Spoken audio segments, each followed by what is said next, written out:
25 इंराजी बोसोरनि एप्रिल रांग्रिनि 13 काराल 22 नि राभा हासं कामं सामलायना थुब्रुंनि हासिसानि रदा हाबा कमसिनि पान्था सिरिगि रिसिनि मुंनि किरासाय कानिया एग्रे आं गानथिनि गाय तेका गोदामकाय भारत आनजा आगम साकिनि दंथार मुनसा आरो बामसिनि थुपे भारत सिंहासनि हामलुखुम आरो खानसा दांसाकाय आपकाय रासम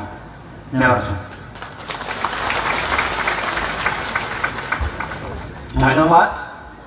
এই সময়ত শপত গ্ৰহণ কৰিব ৰাভা হাছং সাহিত্য শাসিত পৰিষদৰ অধ্যক্ষ সোনাৰাম ৰাভাদেৱে। তেখেতকো শপত বাক্য পাঠ কৰাব আমাৰ শ্ৰদ্ধাৰ অসম।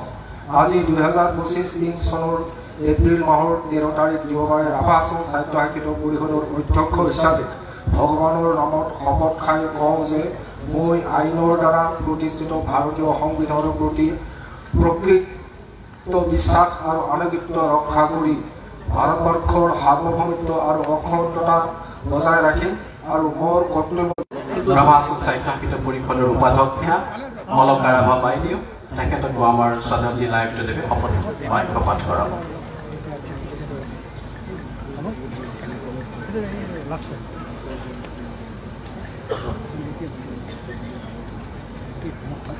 I, মই শ্ৰীমতী অলকা ৰাভা, প্ৰস্বপ্নে ৰত্নেশ্বৰ ৰাভা, গাঁও দাৰাপাৰা, ডাকঘৰ ছটমাটিয়া, থানা কৃষ্ণাই, জিলা গোৱালপাৰা, অসম।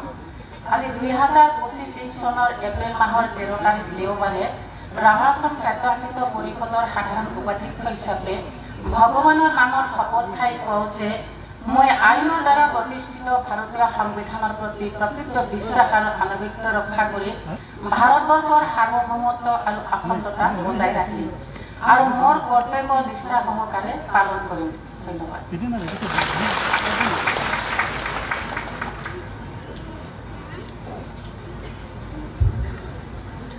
ধন্যবাদ।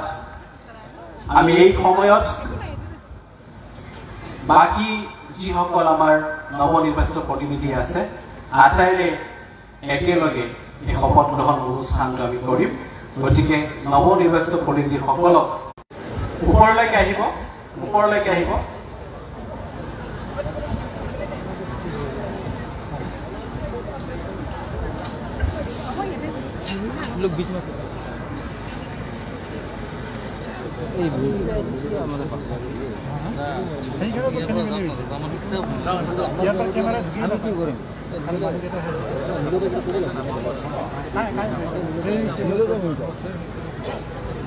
কাগজ দিব পাৰি এতিয়া নহয় এইটো বহুত টাইমত কি কৰে দেখো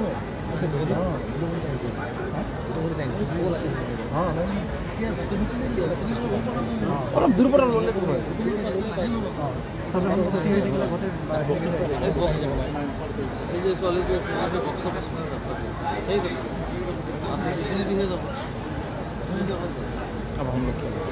আপনার পিছাই গুছুন অলপ camera camera camera mobile camera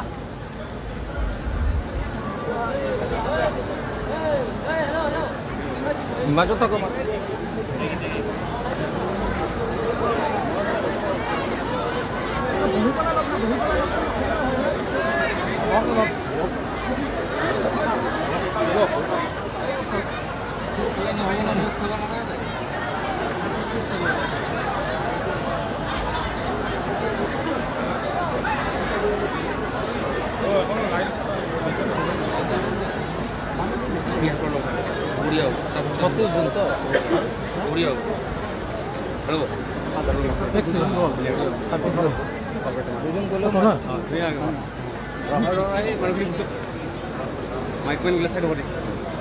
photo আহিব মোক লাগে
ধন্যবাদ সদা আয়ুক্ত দেৱক ধন্যবাদ জ্ঞাপন কৰিছোঁ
আজি নৱনিৰ্বাচিত প্ৰতিনিধিসকলৰ কেৰা চাকা বাৰাঙৰ এই পবিত্ৰ মুহূৰ্তৰ উপস্থিত থকা আমাৰ আটাইৰে আৰু সৰ্বকালৰ সৰ্বশ্ৰেষ্ঠ মুখ্যমন্ত্ৰী ডক্টৰ হিমন্ত বিশ্ব শৰ্মা ডাঙৰীয়া তেওঁৰ সৈতে অহা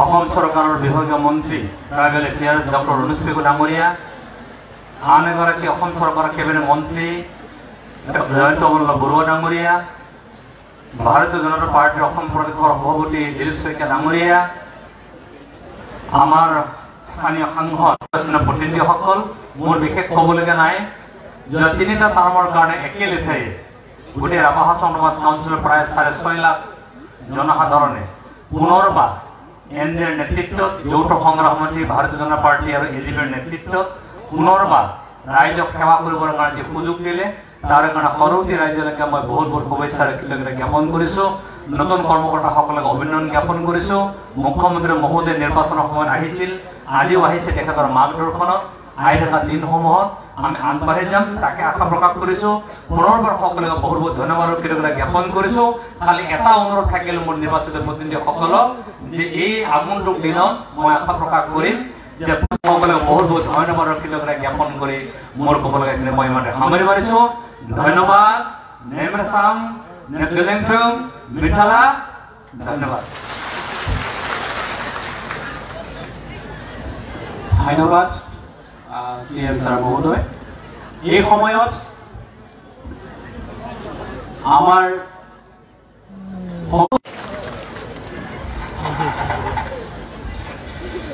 ৰাভা হাছং স্বায়ত্ত পৰিষদৰ মুখ্য কাৰ্যবাহী সদস্য টংকেশ্বৰ ৰাভা ডাঙৰীয়া মোৰ মন্ত্ৰীসভাৰ সতীৰ্থ ৰণুৰীয়া গুৱাহাটী লোকসভা সমষ্টিৰ সাংসদ বিজুলী কলিতা মেধি ডাঙৰীয়ানী শ্ৰীযুত মতিলাল ৰাভা ডাঙৰীয়া ৰাভা ছাত্ৰ সন্থাৰ সভাপতি ললিতা ৰাভা ডাঙৰীয়ানী ৰাভা উমেন কাউন্সিলৰ সভানেত্ৰী দশানন্দ ৰাভা ডাঙৰীয়া ছিক্স শিডিউল ডিমাণ্ড কমিটিৰ সভাপতি শ্ৰী দীপাংকৰ নাথ ডাঙৰীয়া সোণাৰাম ৰাভা ডাঙৰীয়া ৰাভা হাছং পূৰ্ণ ৰাভাসকলৰ লগতে বিভিন্ন জাতি জনগোষ্ঠীৰ সমন্বয় ক্ষেত্ৰত ৰাভা আছং স্বায়ত্তশাসিত পৰিষদৰ অঞ্চলত বাস কৰা সমূহ ৰাইজলৈ মই পুনৰ একবাৰ শুভেচ্ছা আগবঢ়াইছো।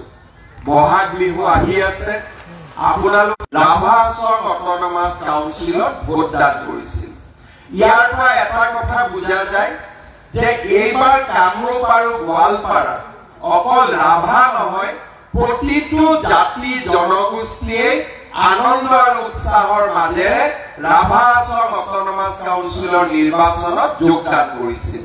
আৰু সেইবাবে ৰাভা আছং অট'নমাছ কাউন্সিল অঞ্চলত এটা সুন্দৰ বাৰ্তা ৰাইজৰ মাজলৈ কঢ়িয়াই লৈ যাব পাৰে। নিৰ্বাচনৰ সময়ত আমি প্ৰতিশ্ৰুতি দিছিলো যে খুব সোনকালে অসম চৰকাৰ এটা বিশাল প্ৰতিমূৰ্তি আমি ৰাভা আছং স্বায়ত্তশাসিত পৰিষদত প্ৰতিষ্ঠা কৰাৰ কাৰণে সিদ্ধান্ত লৈছো। এই প্ৰতিমূৰ্তিটো 100 ফুটতকৈও ডাঙৰ প্ৰতিমূৰ্তি হ'ব, যোনে ৰাভাসকলৰ শৌৰ্য বীৰ্য সদায়ে ভাৰতবাসী ৰাইজৰ আগত সগৌৰৱে বিস্তাৰ কৰিব পাৰে, সগৌৰৱে প্ৰকাশ কৰিব পাৰে।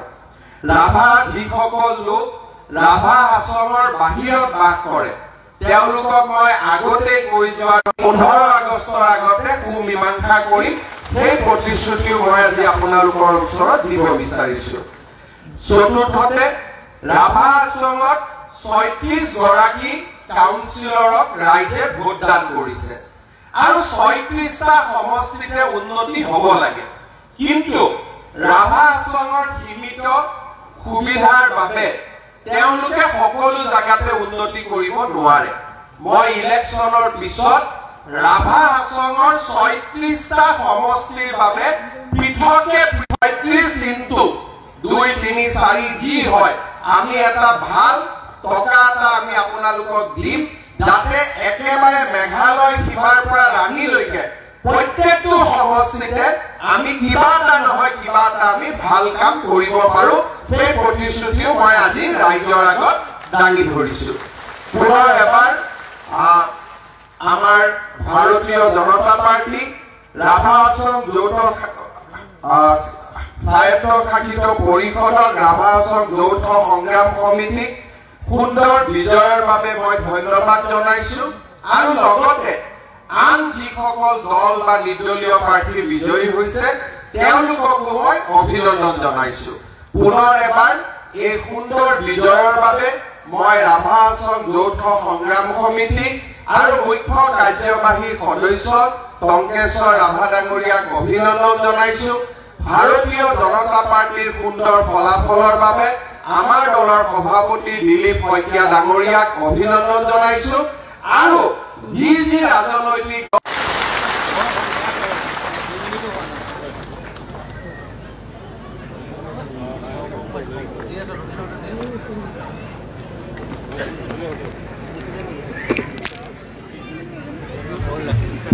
আমাৰ আটাইৰে শ্ৰদ্ধাৰ অসমৰ মাননীয় মুখ্যমন্ত্ৰী ডক্টৰ হিমন্ত বিশ্ব শৰ্মা দেৱৰ ইমানতে শেষ হ'ব।